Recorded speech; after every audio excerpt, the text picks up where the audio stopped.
Hello guys, మనకి నార్మల్గానే ఇంట్లో ఫుడ్ దిగదు, సండే అసలుకే దిగదు. అందుకే బియాండ్ ద ట్రీకి వచ్చేసినాము. ఇక్కడ చిన్న క్యూట్ క్యాట్ చిల్ అవుతూ కనిపించింది. ఎందుకు డిస్టర్బ్ చేయడం అని పక్క నుంచి నడుచుకుంటూ వెళ్ళిపోయాం క్యూట్గా. ఇంకా క్రాన్బెర్రీ మొహితో తీసుకొని వచ్చే గ్యాప్ లో రోడ్ పైన మాకు ఒక చింటూ కనిపించాడు. విండో ఓపెన్ చేసి మా ఫ్రెండ్ ని బాగానే ఎంబారెస్ చేశాను.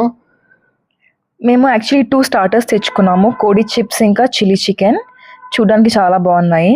అండ్ మెయిన్ కోర్స్లో chicken fried rice, along with that north Indian స్టైల్లో బటర్ చికెన్, దాంతోపాటు పేర్ చేసుకోవడానికి రుమాలి రోటీ కూడా తెచ్చుకున్నాము.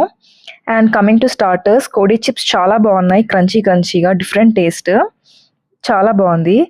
అండ్ చిల్లీ చికెన్ అయితే ఒథెంటిక్గా ఉంది చాలా, ఎస్పెషలీ ద సాస్. ఇంకా మెయిన్ కోర్స్ లో బటర్ చికెన్ ఇంకా రుమాలి రోటీ కాంబినేషన్ చాలా బాగుంది, మీడియం స్పైస్ తో. ఇంకా అది అయిపోయిన వెంటనే ఫ్రైడ్ రైస్ అయితే యూనిక్ టేస్ట్ తో చాలా బాగా చేశాడు అది. అక్కడ కొంచెం సోంపుగా అనిపిస్తే నేను టిష్యూలు ఎత్తుకొచ్చుకున్నా. నాలాగా మీరు కూడా సోంపు ఎవరైనా ఎత్తుకొచ్చుకుంటే కమెంట్ చేయండి. ఇంకో వీడియోతో మళ్ళీ మళ్ళీ కలుద్దాం. కలుద్దాం. Bye bye bye. బాయ్.